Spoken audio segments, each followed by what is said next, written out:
Raj TV viewers எல்லாருக்கும் வணக்கம் and welcome to our show Sarithira Nayagan Sivaji Ganesan.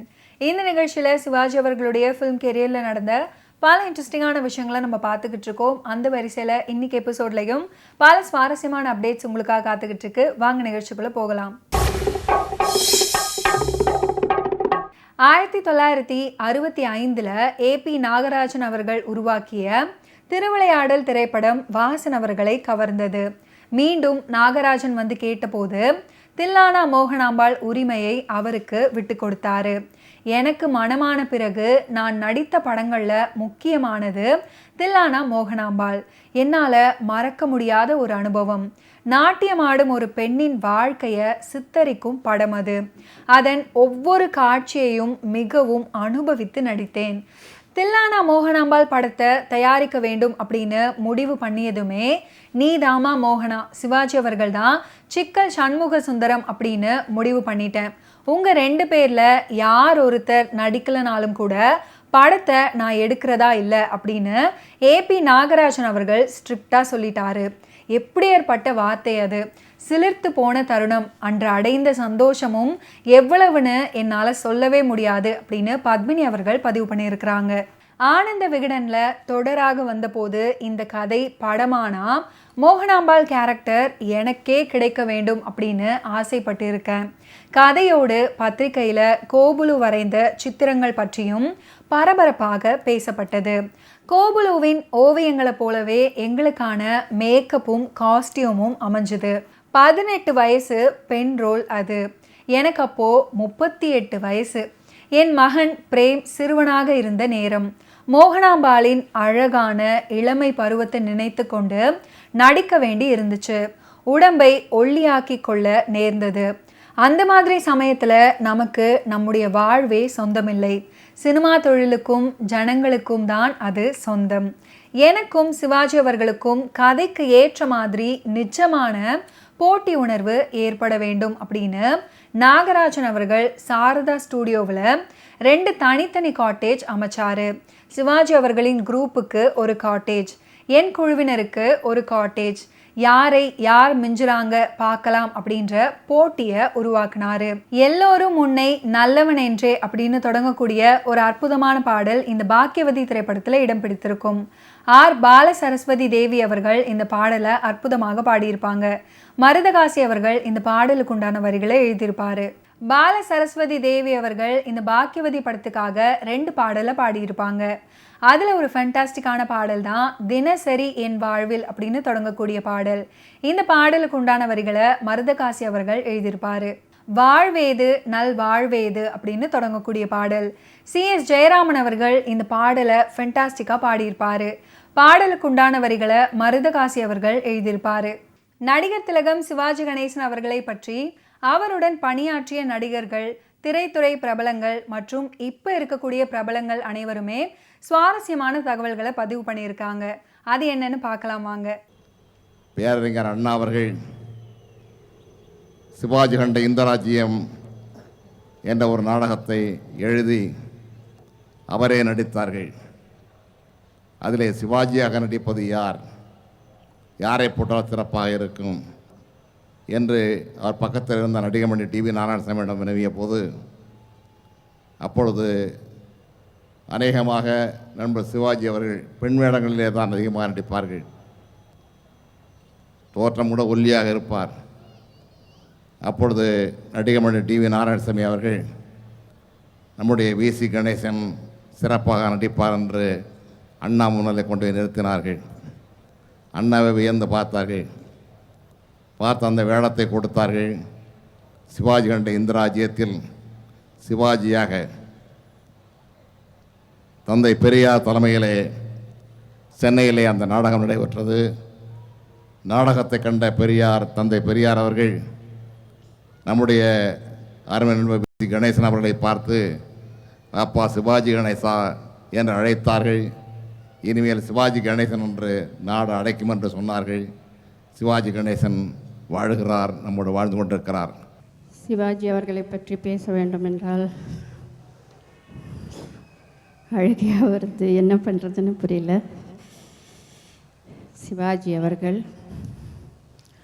ஒரு நல்ல மகனாய், நல்ல கணவராக இருந்து, நல்ல தகப்பனவராக இருந்து, ரசிகர்களுக்கு நடிப்பு சிகரமாக இருந்து, எங்களுக்கு எல்லோருக்கும் குருவாக இருந்தார். இருவருள்ளும் படம் நீங்கள் எல்லாம் பார்த்துருக்கலாம். அந்த படத்தில் நான் ஒரு டீச்சரு, சிவாஜி என்னை காதலிக்கிற மாதிரி, ஆனால் நான் அவரை காதலிக்க மாட்டேன். அப்போ அவர் வந்து என்னை கேட்பார், நீ ஏன் என்னை காதலிக்க மாட்டே? எனக்கு அழகு இல்லையா, பணம் இல்லையா, படிப்பு இல்லையான்னு கேட்பார். அதுக்கு நான், உனக்கு நீ பணத்தில் குபேரனாக இருக்கலாம், படிப்பில் மேதையாக இருக்கலாம், அழகில் மன்மதனாக இருக்கலாம், ஆனால் இந்த மூன்றையும் காக்கக்கூடிய கண்ணியம் உன்னிடத்தில் இல்லை அப்படின்னு சொல்லணும். ஒரு டேக்காச்சு, 2 டேக்காச்சு, 3 டேக்காச்சு. நான் உடனே ஓன்னு அழ ஆரம்பிச்சிட்டேன். அவர் உடனே எல்லோரும் என்ன பண்ணாருன்னா, ஆர்டிஸ்ட்டுக்கு எவ்வளோ அவர் சப்போர்ட் பண்ணுறாரு அப்படின்றதுக்காக நான் உங்களுக்கு இது சொல்கிறேன். உடனே அவர் அந்த கேமராமேனை பிடிச்சி, என்னப்பா நீ கேமரா சரியாக வைக்கல அப்படின்னாரு. லைட் பாயை பார்த்து, நீ என்ன லைட்டை சரியாக போடல, சரோஜா நல்லதாக பேசிக்கிட்டு இருக்கா, நீங்கள் தான் ரொம்ப மிஸ்டேக் பண்ணுறீங்க, நீ பேசுமா, ரொம்ப நல்லா பேசிகிட்டு இருக்க, ஒன்றும் தப்பில்லை அப்படின்னாரு. அப்புறம் அந்த டேக் ஆச்சு. அதுக்கப்புறம் வந்ததுக்கப்புறம் சொன்னார், எம்மாடி நான் ஒரு வேளை கொஞ்சம் இது பண்ணியிருந்தா நீ உடனே அழ ஆரம்பிச்சிருப்பேன், நீ ஒரு அழுமுஞ்சி அப்படின்னாரு. A veteran actor beyond words, who was a complete actor, incomparable, with achievements unmatched. If history reads as 7 wonders of the world, let us make it 8, as Mr. Shivaji Ganeshan has always been a celluloid wonder. He will forever remain a living legend and a guiding star on the Indian cinema. Let us all share at this hour the pride of having been the part of the Shivaji Ganeshan era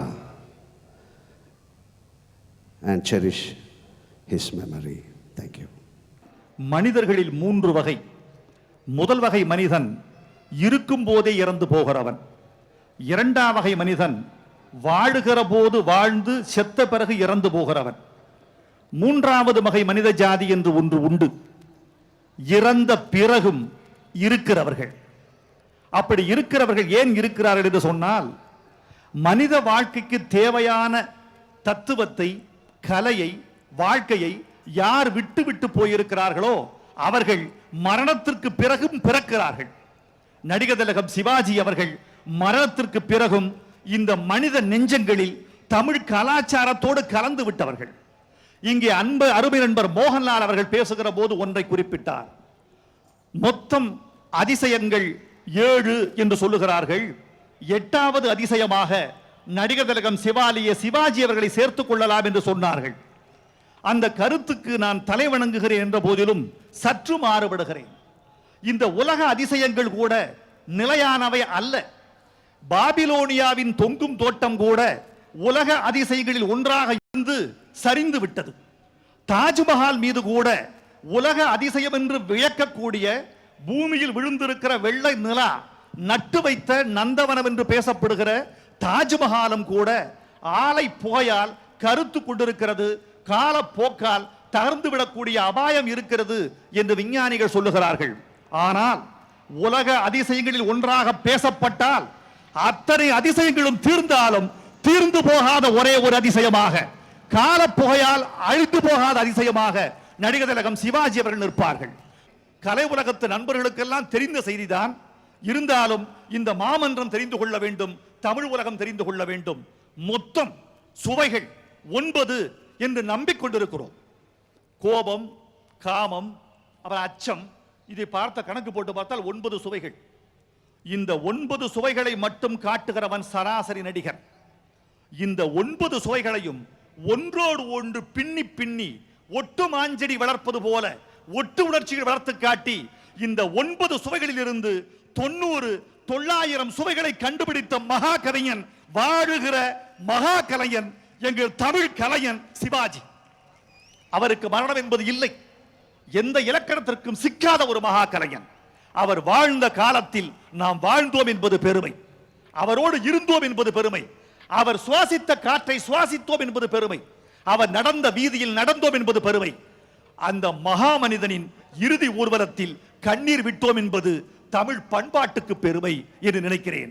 அந்த மகா கலைஞனின் புகழ் வாழ்க வாழ்க என்று வாழ்த்தி விடைபெறுகிறேன். நன்றி, வணக்கம். ஓகே வியூவர்ஸ், இன்னைக்கு நிகழ்ச்சியில் நடிகர் திலகம் சிவாஜி கணேசன் அவர்களுடைய ஃபிலிம் கெரியரில் நடந்த பல இன்ட்ரெஸ்டிங்கான விஷயங்களை நீங்கள் பார்த்து தெரிஞ்சிருப்பீங்க. மீண்டும் அடுத்தடுத்த எபிசோட்ஸில் சந்திப்போம். நன்றி, வணக்கம்.